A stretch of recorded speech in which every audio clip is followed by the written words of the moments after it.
It's time for AggroChat, the official podcast of the Tales of the Aggronaut blog and stalwart gaming community, where we talk about stuff and things, and the stuff about the things, and sometimes gaming. I'm Belgast, and let's start the show. Hey folks, it's that time again. Time for another episode of AggroChat. This is episode 261. Tonight I'm joined by Ammo. Hello. Ashgar. Time for bad ideas. Grace. So many bad ideas. Kodra. Okay. Tam. I don't know what you're talking about. The ideas are great. And Thalen. Terrible ideas and more secrets. Damn you, Urianger. I hate that guy.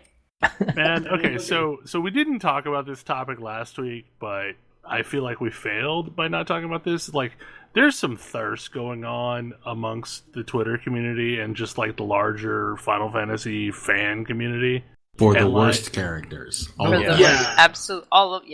the worst characters. Like Emmett Selch is the big one, like the number one as far as I've seen in my feed. Absolutely not. Really? No. Maybe you just follow the wrong people.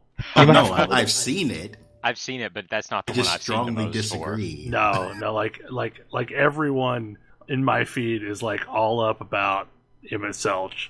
No, what Now- I've seen is predominantly the X-Arc. Yeah, like there's some people that are all about the goodest cat. I did mention this slightly last week, but yeah, that those two and even some Firstenian, and all three of those characters need to just go. Like the Urianger one. Or not Estenian, Urianger. Urianger is the thirst that I do not get. Like, why would anyone have any interest in Urianger is beyond me. Look, Yeah, some that people are one's really really- into giraffes. I guess. I mean, like, I can kind of get Emmett Selch. I mean, Oh, I can. what? Absolutely Yeah. not. I So- can understand Emmett Selch. Yeah, I can. Like, Like, I totally- don't agree, but I can understand that one. Okay, But so I no- can understand Urianger before I can understand Emmett Selch. Yeah. no, Urianger is the worst. Yeah, Yeah, but he's yeah. cute. Like, No, he's not. No! No! He's a horrible old man. Who's Is been he? spending his time lifting. Apparently. I thought he was the same age as like Y'shtola. He is. okay, the problem He problem with acts like a Although- terrible really- man. is that he would keep secrets from you, and then he would ghost. And he'd never come over to your apartment because you'd always have to go to the Waking Sands. No, I'm just saying that, like, when we are comparing between Emmett Selch and Urianger, I have some, like, I can No, without a doubt, Emmett Selch every day. Yeah. Every day of the world. See, I understand the X-Arc more than either of those two. The I X-Arc, don't like, understand the gave me X-Arc. sandwiches. He's a nice guy. Maybe Like- people go for really, really, really wild cases of psoriasis. I don't know. Yeah. Think I do hoods not are know- sexy? I I was don't know. gonna say, I don't know much about this guy because all he does is, like, have a hood and act mysterious. And And give he him makes sandwiches. you sandwiches. And his floor bonking game is really good. Tonk. Like you'll know more. Like you're still not far enough along to understand the whys of that one, but like no. Urianger is never a thing. Like I just don't get it. Also, I hate elves, so maybe that. I have no issue with elves in general, but Urianger is just the worst. And he's been the worst since we met him. I Yeah, don't get it.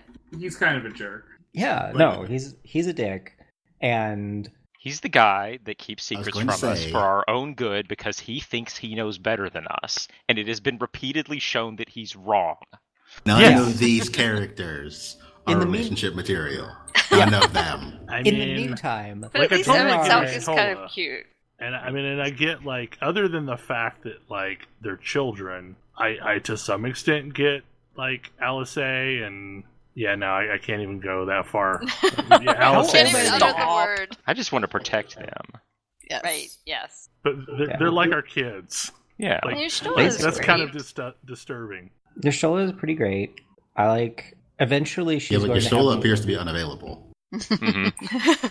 Yeah, that sure did seem to be both ways there. And I feel like nobody is spending any time on the correct target, which is Merlwyb. Well, that's because she's my wife and she's unavailable. See, I was going to say there was a correct target, but then they killed her.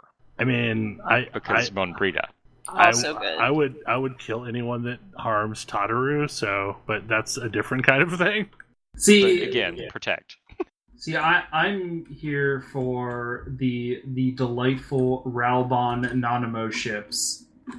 Oh yeah. Yeah, that's fine. Yes. Yeah, it's fine. I mean, But, that's that's not a target of thirst. That is an adorable ship, and everyone loves it. Yes. Yeah, I'm here for that one. I'm really sad that, like, we have at least two... There's at least two dudes who are completely nice to us all the time. One of them who has an obvious crush, and nobody remembers them.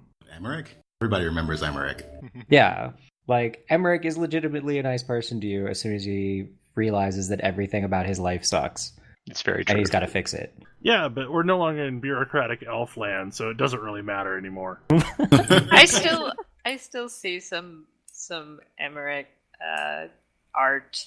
He still has very dedicated fans, yes. Yes. Anyway, yeah. So like, this was a topic that we talked about last week before the show, but then never actually got into. So I'm sure, like, we're making people mad for not mentioning their target of affection. I Oh, find it certainly. entertaining that we had this whole conversation and no one mentioned Thancred at all.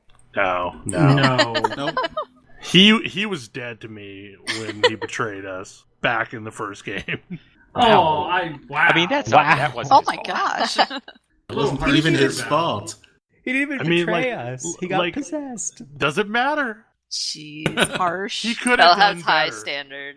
Also, But he's no, a rogue. I mean, I'm pretty sure we all, at best, tolerate Thancred. I mean, No, it's not that bad. Like I like he's him better fine, now that but he has a he's- I like him a gun. lot. He's often a jerk. He's become a tank for you. Yeah, I mean, he's fine. Like, he can be my trust tank, and that's fine. But, like, I'll never trust him. And also, he treats Minfilia horribly. I trust him more than I trust Urianger. he does. I was going to say, I'm pretty sure my thirst trap for this game would have been killed off in Heaven's Word, because I thought Ysayle was super cute. Ysayle was amazing. Yes. And I'm sad she's gone. Permanently. And we get left with the Stydian. Yeah. Yep. Estinian sucks. I'm really We hoping can all there's, agree on there's that. no thirst targets for Estinian. Like, that's a step past Urianger. Now, so what I am mean, surprised... He's in this- pictured as a hot elf, but what I am nobody sur- likes him. What I'm surprised in this conversation... He's the is- asshole boyfriend. whose name I have not heard yet, and who I think really probably deserves a little more respect, is Archer. Gaius Van Belsar. Oh my god. Oh my god. Oh. So, I have been Too playing soon. so much story roulette, and I just cannot take Gaius seriously after that, because he sounds like Dracula from Symphony of the Night. Oh god, it does. What is man but a miserable pile of lies? Like, every time he goes into a speech like that, I'm like, holy shit, he's about to Dracula me. I'm just saying, like, now that he is, like, sort of on our side, Yeah, no. doing work from the shadows, fighting with that sweet-looking gunblade of his. Yeah, no, give him the chance, I'd still take his head off. That thing. Yep. Yep. We are on the same side for right now. I don't expect that We to are last. not even on the same side. You're just fighting for the I same mean, reason. the enemy And of my I- enemy is less of my enemy, but they're still my enemy. I was going to say, if the other side is the Asians, then we are on the same side. And yet, Emmett Selk is in this conversation for some reason. Yeah, no, I mean, like, He I'm doesn't just saying, lie. he has never lied to us, It's true. which is not true Mm, for Elibdibus. Or Elibdibus has Urianger. lied to us. Or Urianger. Uh-huh. Are more lies from Urianger than multiple other terrible characters. Like, Urianger has lied to us more than I think literally anyone else in this game. Yes. kind of want to take an alt and play through the 2.x storylines just to get talking to Elizabeth for the first time again. So, like, playing back through Praetorium and Castrum Meridium, like, he's absolutely completely bare in what he's trying to do, and I thought it was nonsense at the time. But Gaius? No, Gaius? Elibdibus. That's La Brea. Oh, Yeah, La that's Brea. La Brea. There you go. Yeah. Sorry. Oh, Like- yeah, La Brea puts it all out there immediately. Right, like, but didn't make any sense, like, several years ago when we played it. But now it literally, every word he said now makes sense. Yep. Welcome to Final Fantasy, where they never let any story beats drop. Sometimes I wish they would. Hashtag Gaius was right. Gaius was right. I mean, Gaius was still horrible. Also, yeah, I mean, like pretty much all of the Imperial governors that we've encountered, I've wanted to kill. Yeah, like, we have finally met some Imperials other than Sid that aren't complete assholes, but And they immediately Only pretty recently. defected? yeah. Yeah, I mean, that's the sensible thing to do. It's like, Mhm. I don't want any more of the Imperium. Like, Well, they appeared to be, working for the Imperium and then also being friendly with us. And then one of their number betrayed them, so now they just Mhm. defected. Yeah. I'm even okay with Nero, honestly, because like Nero Nero's- also pretty much defected. Yeah, or Nero works for deserted, himself. basically. all of Nero's angst was just basically being shown up by Sid for years and not feeling like Sid had worked for any of the things that he got. I would like to point out that Senpai Notice Me is still his primary motivation. It is. It Yeah. absolutely is. And like, okay, I can kind of get that. Like, he came to see the error of his ways, sort of. He's still an ass sometimes. I don't know about It's, that. it's another ship that I'm secretly here for. He just, Oh, dude. Yeah. Dude, He Sid just decided- Nero's best ship. yeah, I don't think Nero came to see the error of his ways. He just decided that, running around in a trench coat and being snarky was more likely to get him what he wanted than armor and a power hammer. Can I tell you how much I want that power hammer as like Oh, a yeah. warrior weapon? I want the armor, and I want the hammer. Yes. Dude, the hammer would be so perfect. Like, we have a hammer now. Yeah, hammers The exist dwarf now, hammer. so Like, let me wield that as a warrior, and I would probably never use another weapon. Hilariously, we're going to get a new class, and it's going to use hammer, and it's going to be healer. I'm gonna be so sad. I'm gonna be so sad. But you would play it. I would play it. I mean, I would play it probably as my healer class, which is not gonna get a lot of use, but yeah. Which I healer mean, is getting? Are we gonna get Geomancer healer? And it's gonna I have have That no would be idea. hilarious. It would be hilarious if Geomancer had like a little rock hammer. Geomancer would have to have a bell, though, so it probably wouldn't have hammers. hmm Still want chemist. Chemist would be hilarious. Chemist could be the most amazing bad ideas class. I think Yoshi P just recently became aware people want to throw potions at other people. I mean, So that might be interesting. like, yeah, I want to throw a potion at people. That's really funny to me. Just like baseball pitch a healing potion at somebody because Final Fantasy Tactics makes a whole ton of sense. Yeah. And now I'm thinking of Star Wars Galaxy's combat medics, which for a while were the most broken job profession in the game. What comes to mind for me is the FFX2 Alchemist, which used a machine gun, but also did, throw potions at people. So the big thing that happened this week is the first of the semi-casual raids came out, Yep, and that the is 8 man. Eden. And man, it is. I finally got through it today, thanks to like most of the people in the channel. I don't even know what I was expecting, but I mean, like, I was expecting certain things, but like, I would have been super sad if the actual Guardian Force cast animation didn't happen at some point, and I was not disappointed. That's I the would thing. have expected it as the last fight of the tier. Yeah, no, it's the first not very fight. first Not one. the first fight of the tier. And I had flashbacks of like, oh yeah, this is why it took me 4 hours to kill the final boss, because I kept using this attack. I remember this attack.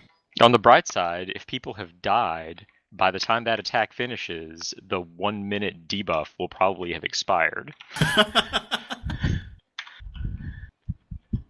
It's nonsense. Quite long. I So really, I feel like they've learned a whole bunch of lessons from the last few raids they've done, and I really appreciate that because you have like going back through Coil. Like Coil one, was the drop system. yeah. I mean, yeah. I was just thinking structurally, like you go from the Omega and Alex have been really cool in design, but the stories are really disjointed from like everything else that I'm into and care about. And they figured out how to make Eden work. Yeah, this is a story that spins out of the main story, but is its own story. Yeah. As opposed to Alex and Omega that were both, well, you finished the main story, and now this thing's happening over here. Some goblins and Here's the maybe comic relief cheese. dungeon. I don't know, time travel? Who knows? Goblins and time travel, or computers and robots and computer simulations. But here, we're basically the backstory for this whole expansion is that 100 years ago, this world tipped to light, and this thing called the Flood happened, and the majority of the world was wiped out, and is just this empty expanse now. And this raid is about venturing into that empty expanse, finding the thing that caused the flood, and engaging in bad ideas to try and bring back the world. Yeah. Really bad ideas. The first two stages of this were perfectly reasonable. Yeah. Then shit got weird. Yeah. Go inside and clear this thing out. Oh, also someone's attacking this thing. Maybe you should deal with it. Yep. But then after that, the third and fourth are you decide, okay, now we need to start using this thing to restore the world. How are we going to do this? Well, we need to bring the various elements back. And your character feels like some of the primal fights that they've done before were way more epic than they actually were. And you misremember them wrong. I mean, they do say that, like, part of it is maybe just the, like, collective mind of this world and the way that they, like, imagine things, these beings. But yeah, I don't remember Leviathan having that many heads. Further speculation into why these are so different, it goes into actual spoilers. Our memory sucks. We've taken a few too many hits on the head in the intervening few years. Yeah, that was I'm not sure totally how what many- Leviathan was like. So the Leviathan one is kind of close. Kinda. It's miserable is what it is. But then there's Titan. Mecha Yeah. Titan. He got a motorbike. Titan is now a transformer. He turns into a Tonka truck. Goes around It goes lawnmowing. vroom, you, it's vroom. horrible. And knocks you off. Someone pointed out like where those parts are from. They're from the Magitech Hexadrone in Doma Castle. Yeah. Huh. That mob is a thing that happens a bunch. Well, and I'm guessing it's a Ronka thing because the Katana Ravel has the one boss that also has some of that same tech-looking parts on it.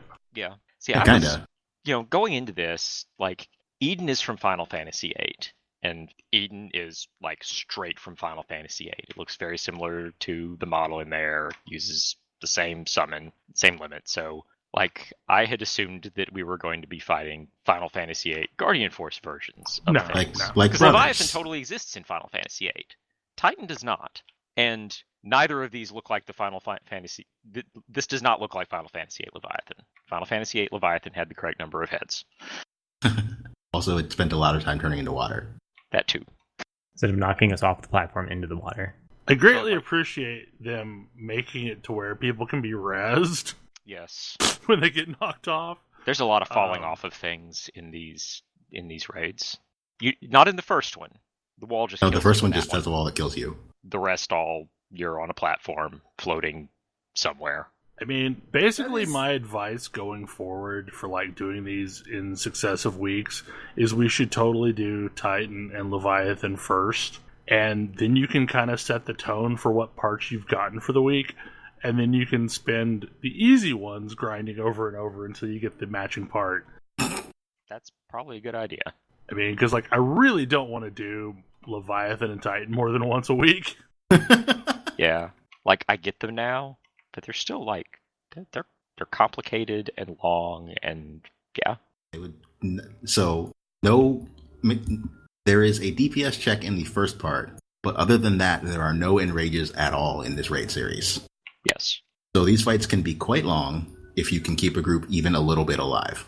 We're good at keeping a group a little bit alive. Well, like towards the end of that last attempt on Leviathan, or not Leviathan, but Titan that we succeeded on, like collectively, I think everybody had kind of figured out things, and but there were still like moments where I screwed up or somebody else screwed up, and it's nice being able to recover from that. Having checked, that fight took us 14 minutes and 59 seconds. God, That's it about felt right. like 3 years. That's a It felt- really long fight.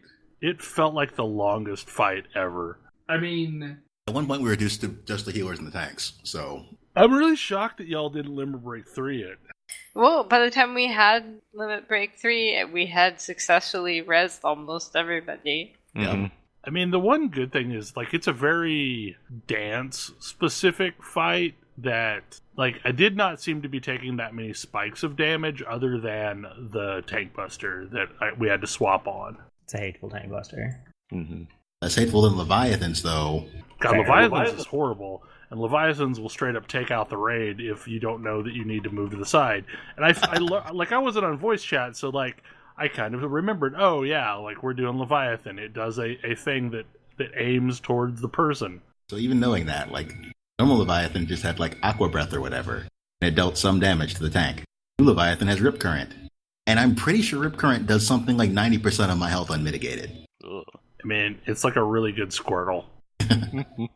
But yeah, mostly these are fights where basically they all have a dance, and if you mess up more than like a step of the dance, or in some cases just one step, you die. They're very I will movement say, intensive. the second boss has probably my favorite mechanic I've seen in a raid fight. Cast some spells, get to see what they all do. And then he casts an ability called Spell in Waiting, and then casts a spell. And then it animates like it's going to go off, then places a debuff on somebody. It goes off after some number of seconds, Yeah, so it's got Suspend. basically. And he's using this on spells that require the entire party to stack up, spells that put AoEs around people. You know, Spells that make you look away from the person who got put on. yeah, That one's so mean. It's super mean. yeah. Don't look at me, I'm hideous. But yeah, so you've got like all of these conflicting spell effects on people, and you've got to pay attention to the order that they're going to go off in, and you know which thing you need to do when. It's a good progression, though, because, like, the first fight is largely just a simple awareness fight, and then the second fight is, we're going to do a bunch of nonsense. Can you handle a bunch of nonsense? And then the third fight, Leviathan, is kind of, we're going to drop the floor out from underneath you, both figuratively and literally. And then you have Titan, and it's like, we're just going to knock you off the platform all the time. Just do that thing. We're going to introduce blue as the color of knockoff. Hopefully you figure this out. It took me a couple tries to figure it out. It's like, I don't know if they've used that messaging before, as blue as knockoff. The blue things are just AoEs that get left behind after the knockbacks. Yeah, and there's a lot of mechanics in these fights that have telegraphs that like they definitely look like abilities that will not have telegraphs in Savage. Oh yeah. Nope. Like, nah, you can figure out where these are going to be.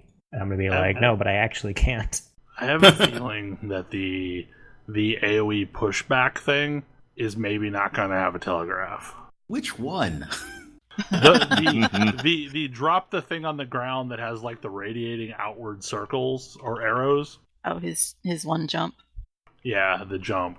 I mean, I feel like it needs to at least have the one telling you where he's going to I go. don't need to tell you where he's going to go, because there's nothing telling you that. Because if you don't know where he's going to go, then you're just like you can't deal with it. Well, yeah, Things- but that's things I based think on will where be- that person goes, right? No, he picks know. a square. He and picks a square and goes jumps to it, and then the knockback is from that square. Oh, I was talking about the one that's like user placeable. Or was that? Oh, that was Leviathan? Plus Leviathan. Yeah, that's probably not going to have a telegraph. Yeah. None of those debuffs are going to have telegraphs in Savage. Also not going to have a telegraph. Leviathan's angled AoE, because it comes Yeah. specifically from one head, so you can look at Leviathan and figure out where it's going. The big hand in the second encounter, Mm-hmm. not going to have a telegraph. Like half of Titan's abilities. Some of those need, like, a sign of origin somehow. Some of them do, but I mean, he's got a couple that like this Left ability with landslide this and name right landslide? Yeah, like it always does this thing. Yeah, I also expect more complicated bomb boulder patterns. Yeah. I kind of expect, though, that... So, like, on this Titan version, you can largely just stand on a boulder and you're okay. I mean, that was true in original too. I kind of feel like in EX, you're going to not be able to stand on boulders, or Savage, you're not going to be able to stand on boulders. Yeah, I'm going to guess not. That one will probably be enough to just wreck you. That's sort of a general Savage thing. You do need to do all of the mechanics correctly, because any of them can kill you. I will say so far, like, it was a very stressful afternoon, but I like it better than I liked the last couple of these. And I think a lot of that is just the straightforward loot system makes it more enjoyable for me. Yes. Like, I could predict, like, whether or not I could maybe get a thing. The loot is so much better in there. Yeah, it's, you know, in previous dungeons like this, I mean, like in the last two, there have been this token system where you trade in tokens to get gear. But, like, the tokens that would drop would be random, semi-random, and... Originally, they were completely random. Yeah. Well, like, mostly in that I think there were certain tokens that couldn't drop in certain raids at all. Like, I don't think the chest one was available when, like, you know, the first raid in the wing, typically. I thought, like, the chest was only available in the 4th set. Right. For every single time so far. Mm-hmm. Okay. Until now. And then legs was 3rd and 4th, right? Correct. I never got legs or chests from a lot of these for that reason. This time, it's the same set of tokens every time from a particular boss. And it's 8 tokens, so there's one for everybody. I cannot tell you how much I appreciate the fact that they're just called whatever piece of gear they are. Instead of being that's gears helpful. and pistons and do I need a shaft, or do I need a widget, or a nut, or a... Instead of legs being springs and the chest piece being a shaft and the arm being a crank, it is a helm of early antiquity is the piece you need to collect to get a helm piece. This is way more straightforward. Mm-hmm. And the way they've got the tokens set up, like, you can get every single piece of gear is gettable in a single week. Like, as in, if you want a chest piece and you have no tokens, you can get 4 tokens in a single week. Yeah, like, I specifically passed on chests and legs because I figured I would mop up the easy pieces and work on some of the stuff that's on the right-hand side a bit. I managed to get all 4 legs pieces this week. Sweet. Nice. I don't know, I haven't turned them in to actually get legs yet because I don't know what class I want them on, but I have him. Got ring, earrings, and boots this week. I miscalculated slightly and got earrings, a wrist, and 2 half pieces. But whatever. Yeah. Yeah. Gloves, a neck, and then 1 chest token. I got 2 pants tokens, 1 chest token, and the belt. But I'm not that broken up about it. I'm gonna be in this place a bunch. Yep. Mm-hmm. Yeah, and you know, I can plan ahead and know that, like, all of the tokens are, you know, where they're all going, where they will all come from. And for a lot of them, if I end up in this situation where I have 3 chest tokens, I go into week needing just 1 more, it can come from any of the 4. So I can just run the easiest of the 4 over and over until I get a chest token out of it. I think it's boots and hands that alternate. One of them doesn't have boots and one of them doesn't have hands. Not exactly. For boots and hands and helm, they're all missing from 1 boss. Neither of the last 2 has a belt. I think the first 2 have 3 accessories. And maybe the last 2 have 3 accessories. But, like, the last 2 also double up on legs and chest. Mm-hmm. All in all, it's pretty fun. I will be far more likely to be doing this on the first night it opens up. Yeah, now that I've run through all of them, you know, with a free company group, I feel a lot safer just randoming into them. Like, I feel like I know how they work. I feel like the last 2 are still going to be rough pugging. Yeah, but I feel reasonably secure I won't be the reason that it ends up being rough. It's also the case for Titan, at least, you can survive for quite a while if you know the dance. Yep. So, Kodra, how far in the story are you at this point? I am almost ready to go to Nabatha Rang. Okay, stuff's going to get interesting. I'm sure it will. Buckets. Fear the buckets. So, another thing that has been, like, consistently happening this week is Comic-Con. And with it, a bunch of announcements of stuff. Yeah, a lot of cartoons that I watch that I'm very excited about are coming out, and we're getting to see more of. We're getting a 3rd season of She-Ra. which we kind of already knew. Like, season 2 was pretty cliffhangery and very abbreviated. Yes. Yeah, it was only 7 episodes. It was good, though. It was a good 7 episodes. We finally got to meet Bo's fathers. Yep. They're wonderful. They're so delightful. That's one of the best episodes. It's so good for so many reasons. But, so we finally get to see what appears to be a direct confrontation with Hordak, which looks like it'll be exciting. I'm excited for that. I'm probably most excited for a new Steven Universe movie that's coming out November 2nd. And we got to see a trailer with Steven all grown up. I have not seen this trailer yet, but I am excited about anything to do with Steven Universe. I am so far behind in the story that I need to find a way to catch up. Yeah, you're probably, like, it's very interesting. You're far enough behind that, like, everything in the movie is going to be spoilers for... It's hard... They kind of blow up the entire universe of that show at the end of it, which sort of necessitates going somewhere else, which is what it looks like this movie is doing. So I'm very excited about that. But the trailer features some fantastic Garnet singing, so more songs is always welcome. And then there is the DuckTales trailer picture. Yes. I have always had a good fondness for the era of animation that spawned DuckTales.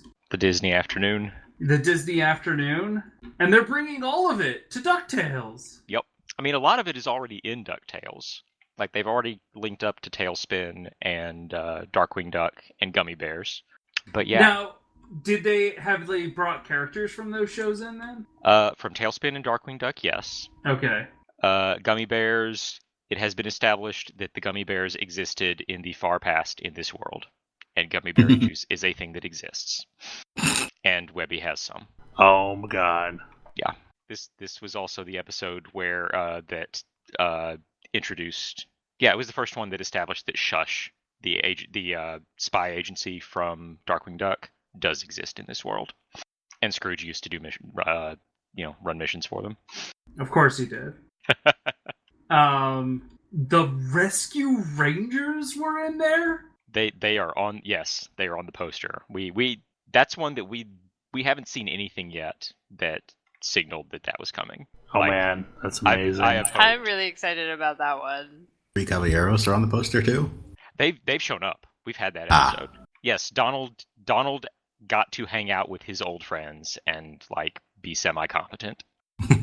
Like, part of it is that Donald actually gets to be a main character in the series this time around. Well, he wasn't in the original cartoon because Disney was worried that it would like overexpose him or something. I don't know. But like, this is very much drawing from the old comics, and like it draws from everything. Yes, but there's a lot of Karl Barks in this. In the old comics, Donald was a very competent adventurer. I mean, his level of competence varied wildly, but he was always involved in the stories in the comics. Yes, it was Scrooge and Donald and the nephews, like going to strange places and getting into scrapes. I mean, he was also like I love how he is sort of retired adventurer and now just a very doting like uncle. Mm-hmm. And the first season, like there are 2 main story arcs to the first season that like cover the entire season. One of them is like why he quit and all of that, and it's great. The other is why a certain very well-known villain from the original DuckTales isn't in the opening credits at all. Ooh. That villain is in the opening credits nowadays. Aha! I'm really excited to see... I've only seen a very little bit of this. Part of my problem is I don't, like, other than resorting to piracy, I don't know how to acquire this stuff. Like, is it on a streaming service? I think I'm pretty sure it's going to be on the Disney streaming service once that drops in a couple of months. I imagine other it's than going that, to be no. there. Some episodes are on Disney's app, but you have to have cables, like a television service that includes the Yeah. Disney Channel to have access to that app, so it's not very helpful. Well, like some of it is available for free through the Disney XD app, I think, but you have to have a cable service to do any kind of a back episode. Yeah. Like it maybe has 1 or 2 free episodes, but like they're the current episodes, so you'd have to like I don't know be watching it as it was being released to make that work for free. I might have to get the Disney app and watch this because hopefully it'll be on there, and I want to get that anyways because I mean, when the Disney streaming service drops, that's where all the Marvel movies are going to be. That's where all the Star Wars movies are going to be. That's where the entire Disney Vault is going to be. As much as I'm loath to subscribe to yet another media provider, like Disney's going to get my money. It's just it's a done deal. I mean, and the other thing is, like, I'm gonna be pretty excited to see what we've also heard that there's gonna be the Falcon and Winter Soldier as a streaming service thing. Yeah, they're actually going to be doing television or series using the movie characters, and yeah, I'm very interested. And that's the first one I think they've announced. I wonder. They've also talked about Hawkeye getting a series. Do we know when The Mandalorian is actually starting? Is it launching with it, or I'm not sure. I kind of think maybe it is. Yeah, there was a big picture at Comic-Con, which was like Phase 4, which is 2020 to 2021. There's going to be 10 as of yet untitled things dropping. 7 of them in 2021. Now, speculation is a lot of those are going to be TV shows. We're not going to have 7 Marvel movies in a year, but... You know, though, like, if they do at least as good of a job as they did with Agents of S.H.I.E.L.D. and weaving it in, I will be fine. Yeah. If it is not necessarily a theatrical thing. Yeah. Once we got past the Winter Soldier movie and Agents of S.H.I.E.L.D. was allowed to actually start advancing its plot, it actually got pretty good. So, announcement that, like, came out recently is, I don't know if anybody in here cares about Walking Dead at all.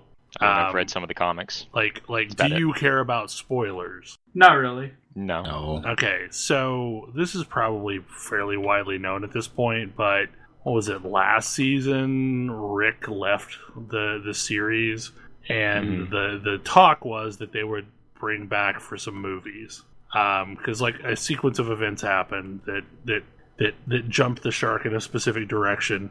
And they announced that what we all thought were going to be TV movies are now apparently going to be theatrical release movies. And I think it's maybe too little too late for the franchise.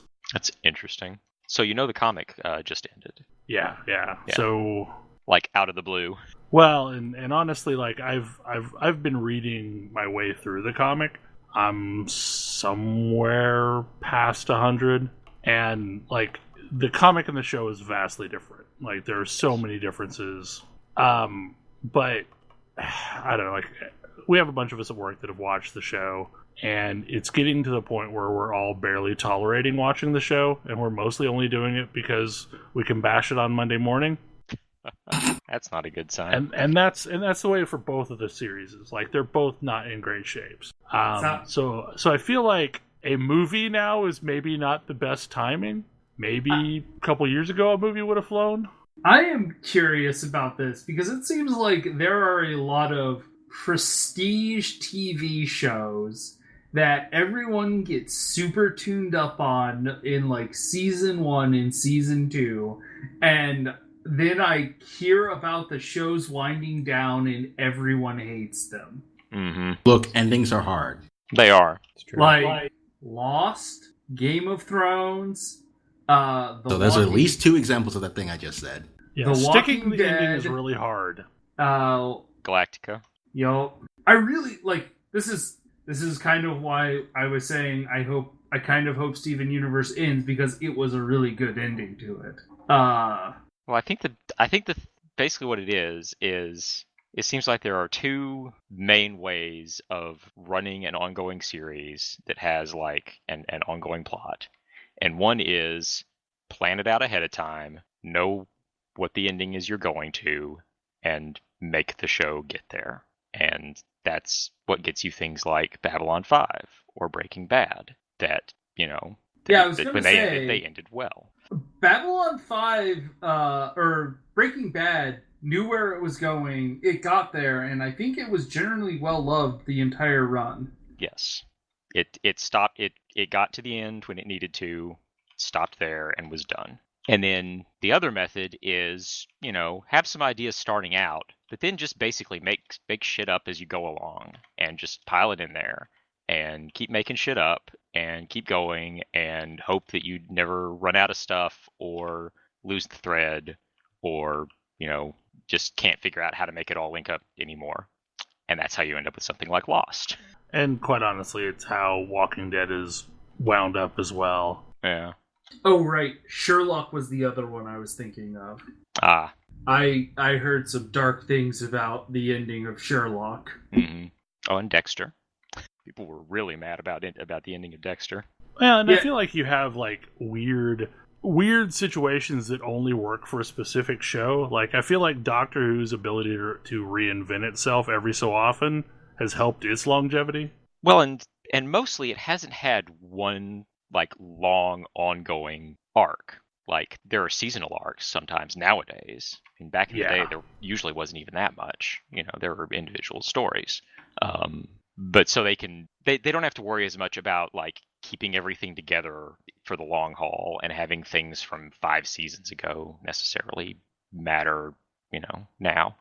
This is one of the reasons that, like, as sad as I am that the next season of The Good Place is going to be its last one, I'm glad that, it seems like that they went with the idea of, we have an idea, we have it planned out, we know what we're doing each season, and this is where we're ending it. Knowing when to end a story is so important. Yes, knowing when and knowing how. Also knowing when to change the ending that you were shooting for because stuff happened between, the start and now. I feel like that was the problem that How I Met Your Mother ran into. Yeah. They knew the ending they wanted, but by the time they got there, it didn't work anymore. Yeah, that ending really did not work. Nope. If they had gotten to that ending like 3 seasons earlier, it could have worked. Yeah.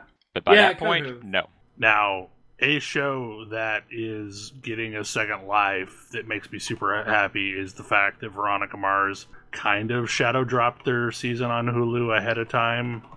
It was like supposed to release in about like 2 weeks, something like that, and it was available as of Friday, and I started watching my way through it.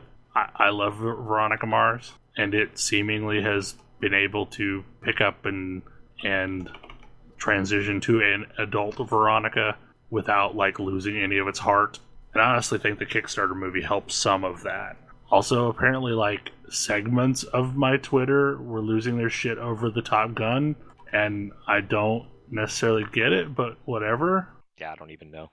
Because, like, watching that trailer reminded me of that old guy that inexplicably hung out with the teenagers. Because Tom Cruise's character is seemingly doing exactly the same things he did, 3 decades ago. Like, it's just... Yeah, like, you're reliving your high school glory days kind of scenario. Like, the comment in the trailer that he's never made it above the rank of captain. It Chapter 2 looks amazing and total nightmare fuel. Oh, man. Apparently, they just very recently announced... So we knew that we're getting a Taika Waititi Thor 4. Yup. And it's going to feature Natalie Portman as Jane Foster as Lady Thor. Excellent. That's pretty freaking exciting to me. I'm here for it. They did a really good job with that in the comics, so they have some good stuff to draw from there. While it isn't necessarily explicitly a Comic-Con thing, I think it's next week. House of X and Powers of 10 starts, and I'm looking forward to that series because it looks like it's going to do some really weird things to the X-Men universe. Yeah. That are either going to be really amazing or really horrible. I don't know yet. Yeah. Like it's not going to go halfway between. Yeah, this is definitely one of those that I'm kind of dreading a little because I just worry. I don't know yet, but like I I've got the issues that are going to get pulled, so we'll see. I mean, I'm kind of expecting something similar to Age of Apocalypse. Yeah. Also, the Cats trailer terrifies me. Like, so many ways. I mean... Like, I like the musical Cats, but that just is... It's Uncanny Valley right there. Like, we are bumping up against that line to where I just don't know. I mean, the musical is a little Uncanny Valley as well. Yeah, Yes, but you can see it's a human in makeup. Right. That's true. And some of the cats are naked, and some of them wear clothing, and there's no explanation of why. It's a disturbing trailer based on a disturbing musical. So Based on a book of poetry. yes, like it's arguably the least plot heavy of Andrew Lloyd Webber's works, and that's saying something. I'm very amused by the people on Twitter who are absolutely like huge Cats fans and are here for this. So look. I am a huge Cats fan, and I am not here for this. I mean, this is actually making Sonic look less terrifying. I wouldn't put it that far. That's maybe, going a bit far.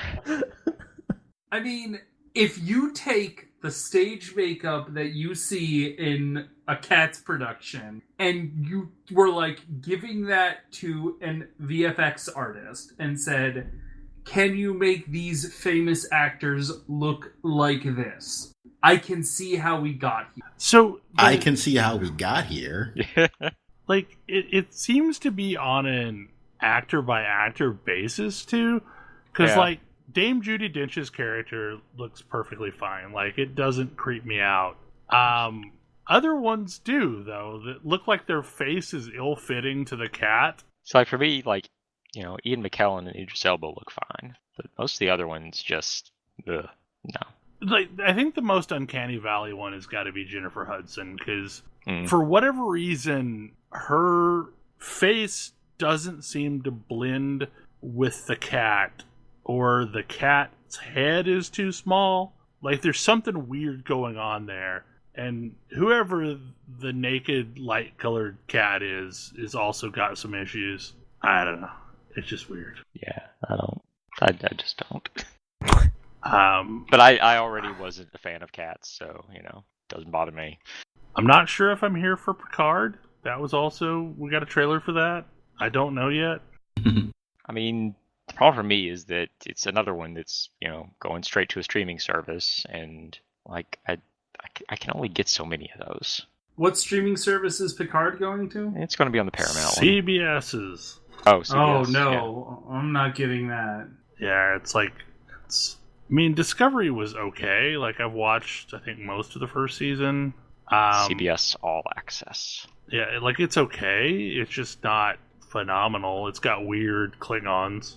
I mean, mostly, I literally don't know of anything on there that I would care about other than Discovery and Picard. Like, what else do they even have? Apparently they have sports. Woo. I mean, if you like NCIS or any of that stuff, I guess they have that as well, but that's okay. I mean, you can also watch your 30 million reality television shows. I guess they have Twin Peaks, but, I mean, how many times do I need to watch Twin Peaks? The most awesome sounding thing that was going to be on there, and I don't know if it ever is materialized yet, was Jordan Peele doing The Twilight Zone. I'm pretty sure the first chunk of that has dropped. Okay. Because I've seen reviews. I mean, that sounded phenomenal, but, like, not phenomenal enough to pay for a service that mostly I didn't want to watch. Mm-hmm. Like, streaming services are similar to video game consoles for me. Like, I need a, what's the word? A killer app? More than X number of things that I care about coming from that. For me, it was always like 5 to 8 things on that platform that I want to experience. Yeah. Like, in theory, there could be one thing that I just want so desperately that I would get it, but usually it's like, for a video game console, my rule has been until there are 3 games for this console that I cannot get on anything that I currently own, I'm not, paying attention. I do feel like occasionally there is a game where it is absolutely worth buying a console if that's the only game you ever play.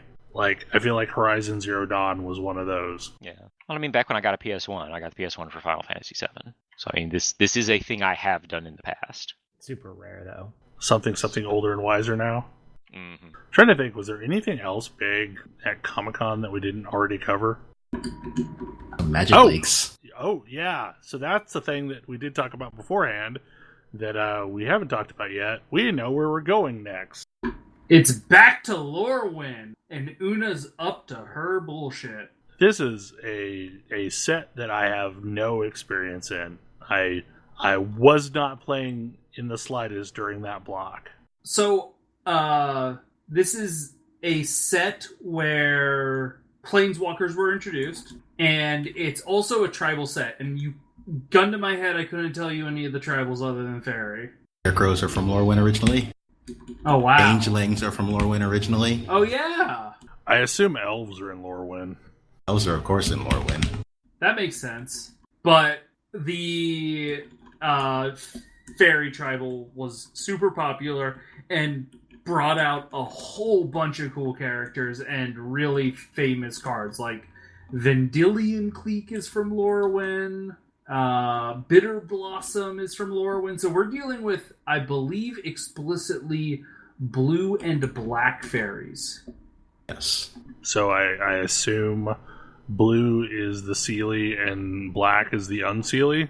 No, they're just all questionable. Oh, okay. I mean, they're like Una is queen of the Unseelie.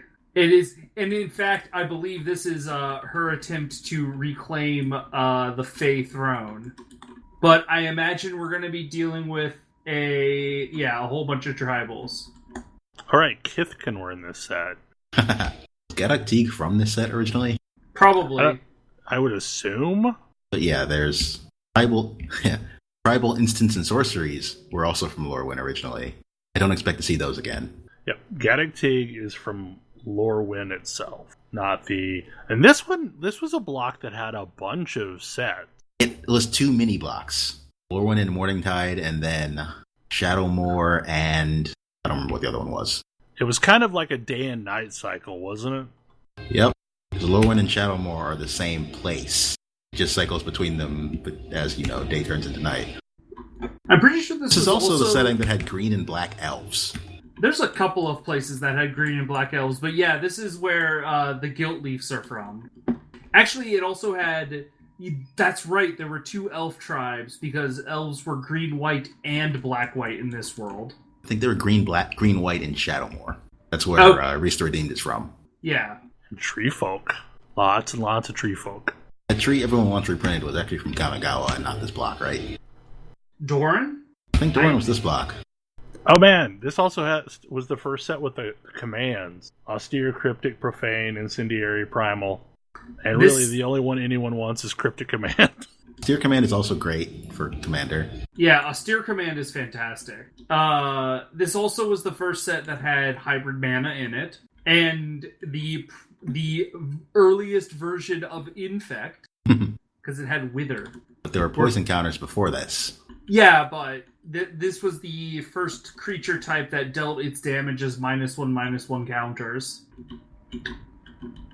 Yeah, I'm pretty sure red-green goblins is another tribe in here. Well, they also had boggarts, which were like goblinkin kind of things.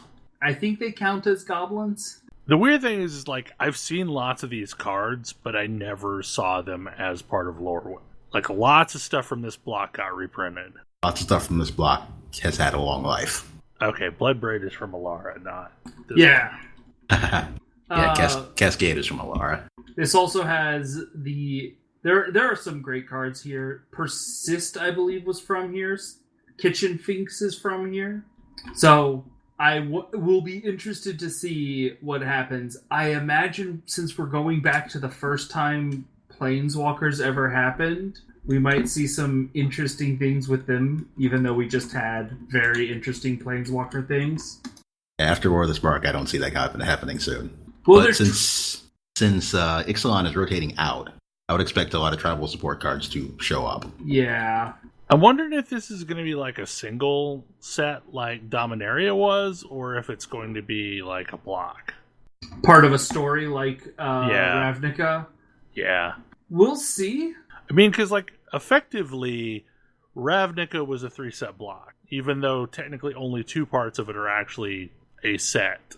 None of it was drafted together, so Yeah, they'll and treat it as individual sets. nothing is going to be drafted together again. That's really for the best. It is. It's interesting. 'Cause there's naturally a second set they could do, given the whole nature of the Lorwyn Shadowmoor thing. But whether they will or not, and whether that fits into the story they want to tell, we'll see. I think it'll be more interesting to see what they choose to reprint. If they choose to reprint it. I mean, obviously they'll probably have some reprints, but... Mirror Entity is hilarious, so they should of course reprint it again. Oh, right. This is also where they had the really cool lands that would basically produce like any 2 of a combination. Yes, Filtraland. I mean, those were originally Future Sight, but yes. That's just a land type we haven't seen in several sets. Yeah, I'd be super excited to see those back, because they've gotten a little pricey. I'm okay with anything that results in cheaper dual lands for Commander. Greater Auramancy was in one of these sets. Weirdly, I don't expect to see Bitter Blossom or Vendalion Click reprinted here. Oh no, I absolutely don't. not. Because This they've is been standard. well, like yeah, I mean they've been reprinted in like almost every Masters set. I swear. And we just recently reprinted Scapeshift. No, they're not going to reprint Bitter Blossom or Vendilion Clique, especially not in a place where it would be standard legal. Love to see Mutavault. I mean, because like the last printing we had of that was M14, and it really is Morningtide that has so many of the cards that we see over and over and over. It's got Heritage Druid, it's got Mutavault, it's got Scapeshift, it's got Vendalion Click, Bitter Blossom, Idyllic Tutor. But yeah, I'm excited. Lots of Fae. I'm really excited to see what they are planning on doing with like different Fae things. I mean, if they have black ones, then I will be totally down with it because my tastes in Magic tend to be devotion to black. I think we got time for another short topic. Kodra, you have been doing more Mario Maker stuff, and specifically extremely hard levels. Well, I wouldn't say extremely hard levels, but they're very impressive looking, and they are definitely harder than like normal Mario Maker levels. But yeah, I've been playing a lot of Davey Wreden's levels, the guy who made Stanley Parable. He apparently makes very hard levels, and I am starting to understand how you play those levels. And it's been really interesting to like sort of watch as I go through the process of this looks impossible to I just managed to get like string together a successful series of jumps like 5 times in a row. I'm actually starting to get this consistently. And because it is so quick for you to like you start a run, you die, you restart, you try something different, like you try and figure out what killed me, what am I supposed to do here? Like what is the answer? That's actually currently where I'm stuck on one of his first level. I think he doesn't necessarily make it clear what you're supposed to do at one certain bit. And so I've been like stuck there for a half hour just trying to figure out what precise moves I'm trying to do or what the strategy here is. And like the idea is you've got a really 3 buttons in your D-pad that you're pressing. It's just you need to be pressing them and not pressing them in very specific timings. And once you figure out what those timings are and how to do it, then you can start repeating it. But yeah, I posted on my Twitter a video of me doing one of his levels. And he always ends the level with like the tranquility music. And then at that point, it's an indication that nothing in the level will kill you, which is quite nice, I think. It's a nice construct. It's his little touch. His way of letting you know the level is done and you can like have your piece back. But I don't know, it's definitely given me the taste, and I'm gonna want to see how far I can push this. Probably will never do a Panga level, but Yeah, but those levels are not intended for, like... I mean... I'm trying to come up with who I think they're intended for. Like, that's the thing, is... Pega levels are the, like, brutally hard levels for the best players in the world. Like, they are the levels that the speedrunners, the world record holders, are still going to spend 8 hours trying to grind out. But, like, I might try a barb level. I think I might try and work my way up to a barb level. But yeah, like, if you are, if you have seen these speedruns of these crazy looking levels, I highly recommend checking out, specifically Davey Wreden's, like, forest level. He's, Cakebread on Mario Maker and at Hello Cakebread on Twitter. He lists all of his levels that he puts up. It's a really good, like, introduction to a lot of tricks. And it specifically doesn't require any item abuse. So, like, you don't need to know how to shell jump or do midair P drops or anything like that. You just need to be able to get from one element of the stage to the other using a variation of normal and spin jumps. And he even puts, he puts almost every coin that tells you when you need to spin jump. He's got at least one spot where you have to spin jump and he doesn't indicate it with a coin, and I don't know why. I must have either forgot it or something. Or he intended something else. I am very confident that's not true. Because there is a buzzy beetle on a muncher, so it's not moving, and it, like, has the 2 down arrows that indicate you're supposed to bounce off of the buzzy beetle. It just... Normally he has a coin whenever you're supposed to spin jump. But yeah, like, you will get a feeling for that level if you are willing to put up with it. And, like, you're just gonna have to accept that you might spend a solid 20 to 30 minutes trying to figure out just that first trick. Like, trying to get past that buzzy beetle might take a while, but then you'll slowly start making progress. And the things that you learn from that first amount of time will really help you. And I highly recommend using a D-pad and not a stick. That was one of the things that really improved my game. I can't play any kind of a traditional 2D style side scroller with a stick. That makes sense to me now. It just feels too loose. I don't know. Yup. I play Hollow Knight with a stick. I play Hollow Knight with a stick as well. But Hollow Knight is not that precise. It can be. That's fair. Like, Bloodstained kind of gets to the point where maybe I want to play it with a stick, given that it has a lot of fighting game inputs. Yeah, those are a lot. Actually, I have a lot easier time entering those with the D-pad. I say I have a much easier time entering those with D-pad, because that's how I got used to them. Mm-hmm. I didn't really learn in the arcade. Yeah, see, I'm absolutely used to entering them on arcade sticks, but at least on the PS4 controller, like, I don't know, the stick just seems unreliable for trying to enter them. Like, especially the ones that are, like, back followed by a forward Hadouken, things like that. Yeah, the hybrid Street Fighter and Mortal Kombat entry. Back B.